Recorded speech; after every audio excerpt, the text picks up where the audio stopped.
পৃথিবীতে অস্থায়ী সুখ একজন ন্যায়পরায়ণ সৎ ভালো নারী, একজন ভালো স্ত্রী মানে একটি ভালো জীবন।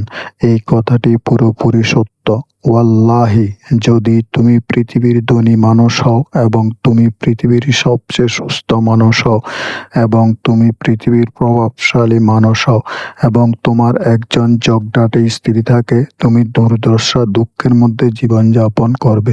কিন্তু যদি তুমি গরিব হও এবং যদি তুমি অসুস্থ হও এবং যদি তুমি কারো কাছে পরিচিত না হও, তবুও যদি তোমার একজন ভালো স্ত্রী থাকে, ওয়াল্লাহি তুমি একজন রাজা।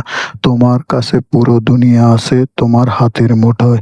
কেবল যখন তোমার একজন ন্যায়পরায়ণ ভালোবাসা যত্নশীল স্ত্রী থাকে এবং একই কথা প্রযোজ্য স্ত্রীর জন্য, যে ভালোবাসাময় যত্নশীল ন্যায়পরায়ণ পুরুষের পার পেয়েছ। আসসালামু আলাইকুম ওয়া রাহমাতুল্লাহি ওয়া বারাকাতুহু।